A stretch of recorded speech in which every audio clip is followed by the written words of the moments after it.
Hello, good morning. Edgardo Sambu here once more. And this time we're now on episode number 43. And the topic for today would be about the book of John, chapter 3, verse 16, which goes this way: For God so loved the world that he gave his only begotten Son, that whoever believes in him shall not perish, but have eternal life. This verse is very well known as John 3:16. Now, supposing I ask you this question: who was this begotten Son that God gave in John 3:16? 99% of the leaders of churches would answer you that the begotten Son that God gave in John 3:16 is Jesus Christ, the Son of Mary. If this is your answer, that the begotten Son that God gave was the Son of Mary, Jesus Christ, then your answer is false, erroneous, and not biblical. Because how can God the Father give Jesus Christ as his begotten Son when in fact when God the Father gave his only begotten Son, Jesus Christ was not yet born? So that would seem impossible to happen, isn't it? Now, let us try to analyze John 3:16 grammatically. For God so loved the world. That word God is God the Father. For God the Father so loved the world that he gave his only begotten Son, or that God the Father gave his only begotten Son. Begotten means offspring, or literally speaking, God the Father gave his own offspring. So who was the one who gave birth in this verse?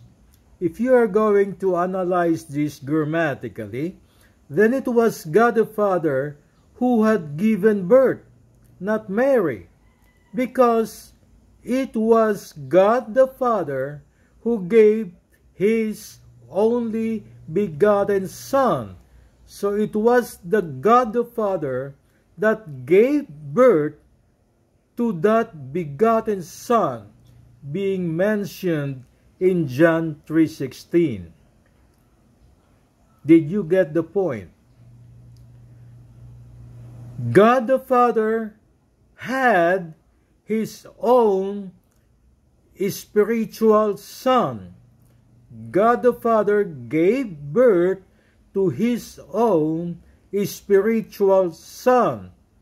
And Mary also gave birth to her own physical Son. The physical Son of Mary is not the begotten Son of God the Father, and the spiritual begotten Son of God the Father is not the physical Son of Mary. Now, how do we analyze this? Let me try to say that in the Old Testament, there was this God the Father. And in the New Testament, there was this woman named Mary. So in the Old Testament, we have God the Father. In the New Testament, we have Mary. Now, going back to the Bible, let us go to the book of John, chapter 3, verse 6, which says that which is born of the flesh is flesh, and that which is born of the Spirit is spirit, or tantamount to saying that flesh gives birth to flesh, and a spirit gives birth to a spirit. But a flesh will not give birth to a spirit, and a spirit will not give birth to a flesh. Flesh begets flesh, spirit begets spirit.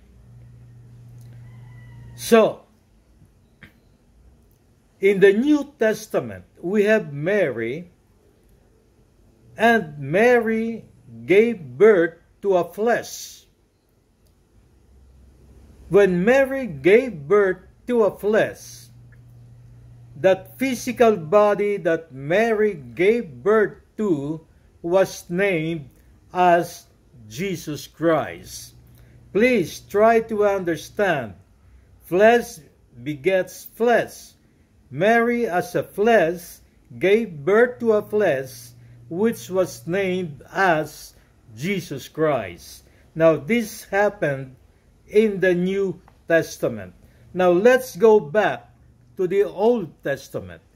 In the Old Testament, God the Father, who is a spirit, also gave birth to a spirit. And this begotten Son that God the Father gave birth to as a spirit was named in the Bible as the Son. Did you get the point? In the New Testament, Mary gave birth to her physical son named as Jesus Christ, and in the Old Testament, God the Father gave birth to his own spiritual son named as the Son in the Bible. Is it clear? Mary has her own son, Jesus Christ, in physical terms. God the Father had his own begotten Son in spiritual terms. Mary gave birth to a physical son. God the Father gave birth to a spiritual son. Now, how do we prove that God the Father gave birth to a spiritual son?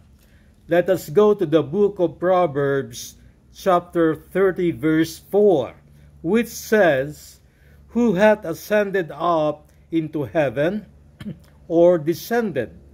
Who hath gathered the wind in his fist?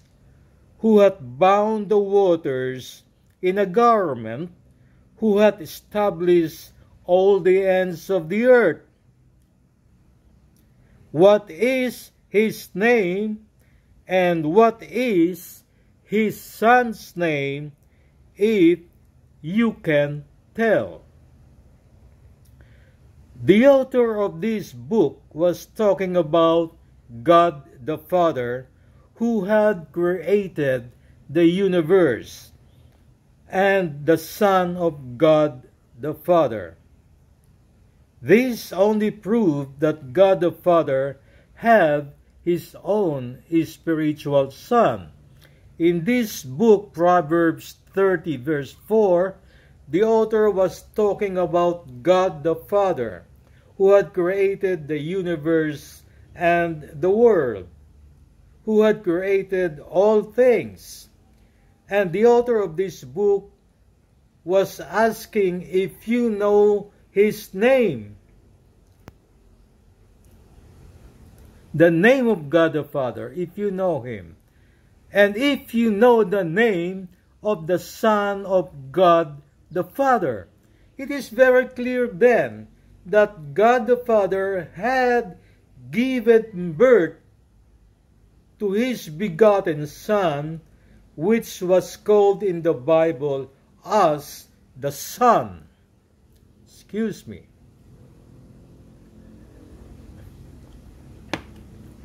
And this birth happened a long, long time ago, even before the creation of the universe and the earth. A long, long, long time ago. There was no universe yet. There was no third heaven, second heaven, first heaven yet. There was only God the Father, and God the Father gave birth to His Son at this point in time, a long, long time ago. Now, how do we prove this? That when God the Father gave birth to His Son, it happened before the creation of the universe. Let us go to the book of Proverbs, chapter 8, verses 22 to 25, which says, the one talking here is the Son of God. And the Son of God said, the Lord possessed me in the beginning of His way, before His works of old. That means to say, the Son of God was begotten before God the Father created anything yet, before His works of old. I was set up from everlasting, from the beginning, or ever the earth was. In other Bibles, this word, I was set up, it was interpreted as, I was given birth, from everlasting, from the beginning, or ever, or before the earth was created. When there were no depths, I was given birth. When there were no fountains abounding with water, before the mountains were settled, before the hills, I was given birth. The one talking here was the spiritual Son of God the Father, stating that He was begotten by God the Father before the creation of the universe. This can't be Jesus in physical form, since Jesus came only into existence when Mary gave birth to Him during the New Testament. But what I am talking about happened even before the Old Testament was written, because in these verses, the Son of God was stating that He was given birth by God the Father even before the creation of the universe, even before the creation of the earth. That was the time when the Son of God was given birth by God the Father.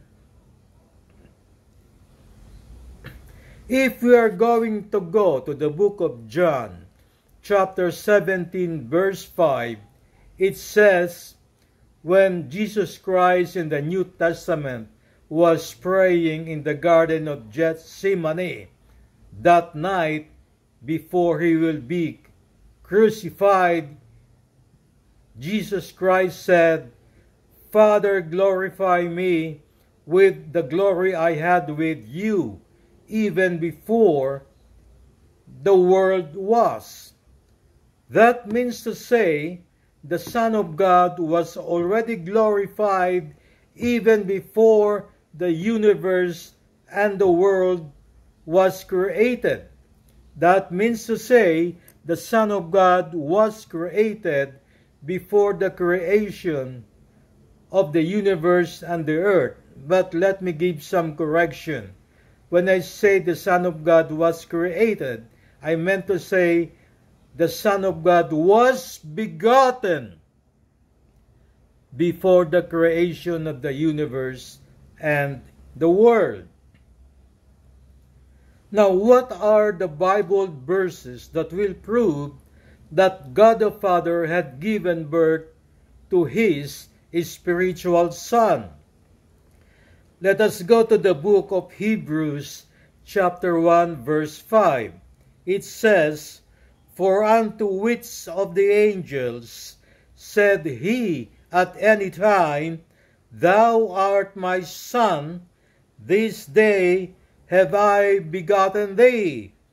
And again, I will be to him a father, and he shall be to me a son." In this verse, God the Father was saying to his Son that today I had begotten thee. When God the Father said this to his Son, God the Father said this to his Son in the olden times before the creation of the universe and the earth.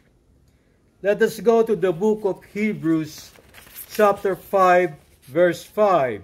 It says, "So also Christ glorified not himself to be made a high priest, but he that said unto him, Thou art my son, today I have begotten thee." The words here that said, "but he that said unto him," that he was God the Father. God the Father was saying to his begotten spiritual Son, "Thou art my son, today have I begotten thee." And this verse happened before the creation of the universe and the world. And let us go to the book of Psalms, chapter 2, verse 7, which says, "I will declare the decree.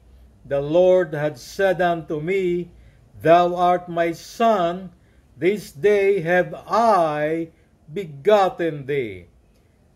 God the Father was saying to his begotten spiritual Son, "Today I had given birth to you," or "today I have begotten thee."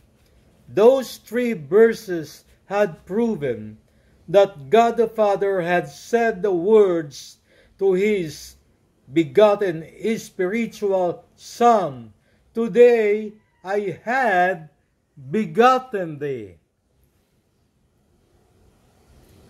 These three verses are very big proofs that God the Father had given birth to his own spiritual Son, not Jesus Christ, because it was Mary who gave birth to Jesus Christ. It was God the Father who gave birth to his own begotten spiritual Son. In the book of John, chapter 1, verse 18, it says, "No man hath seen God at any time, but the only begotten Son, which is in the bosom of the Father, he hath declared him." No man hath seen God the Father, or no humans had seen God the Father. I am giving emphasis to the word humans. No humans had seen God the Father yet up to this point in time. But of course, the angels had seen God the Father. Now, since no humans had seen God the Father, only the begotten Son, or the spiritual begotten Son of God the Father, had seen God the Father himself. So, the book of John, chapter 1, verse 18, is proving that God the Father had his own spiritual begotten Son. Now,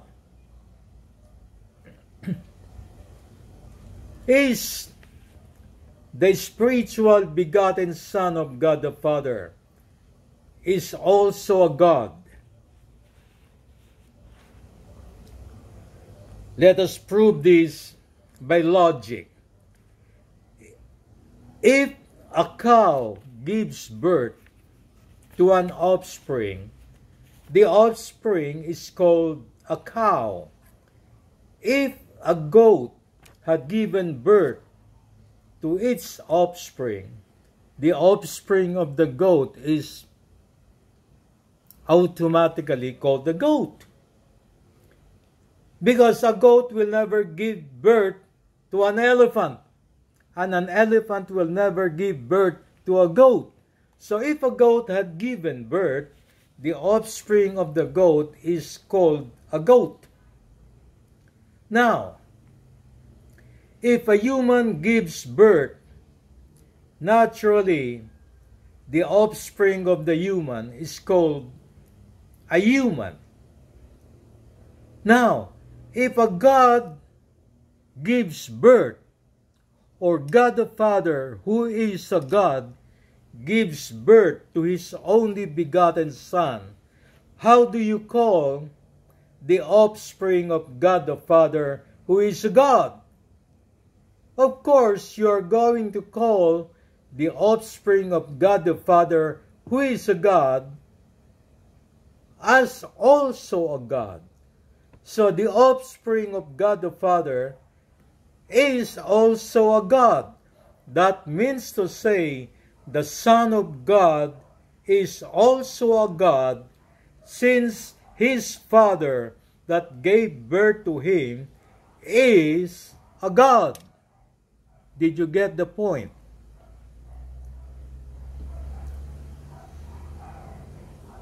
God the Father, who is a God, gave birth to His begotten Son, who of course is also a God. So this spiritual Son of God the Father is also a God. Now, what is the proof that this spiritual Son of God the Father is also a God? Let me go to the book of Hebrews, chapter 1, verse 8. Oh, yes, that's right. Book of Hebrews, chapter 1, verses 8 to 9, which goes this way, But unto the Son God the Father say, Thy throne, O God, is forever and ever. A scepter of righteousness is the scepter of thy kingdom. God the Father addressed his spiritual Son, Thy throne, O God. God the Father was calling His own begotten spiritual Son as also a God when He said, Thy throne, O God. These words, O God, was being referred to the begotten Son of God the Father. And on verse 9, it says, Thou hast loved righteousness and hated iniquity. Therefore God, even thy God, hath anointed thee with the oil of gladness above thy fellows. Let us try to analyze the verse. Thou hast loved righteousness and hated iniquity. This line was being addressed to the Son of God, or the begotten spiritual Son of God. And God the Father said, Therefore God. The God here refers to the Son of God. God the Father said, Therefore God, even thy God. The God here, the second time, now is God the Father. Even thy God hath anointed thee with the oil of gladness above thy fellows. So, God the Father said to the Son of God, therefore God. So God the Father was addressing His begotten Son as God. And the next line says, even thy God. Thy God refers to God the Father. Did you get the point? So, I had proven that the Son of God the Father, His only begotten Son, is also a God. Now, what happened now? Let us go to the book of John chapter 1 verse 14, which says, and the Word was made flesh and dwelt among us, and we beheld His glory, the glory as of the only begotten of the Father, full of grace and truth. Let us concentrate on the first line. And the Word was made flesh, or and the Word was manifested in the flesh. Now the question is, who is this Word? To answer this question, we have to go to the book of John, chapter 1, verses 1 to 3, which says, in the beginning was the Word, and the Word was with God, and the Word was a God. So in the beginning was the Word. So this Word was the only begotten Son of God. Let us try to do some substitution.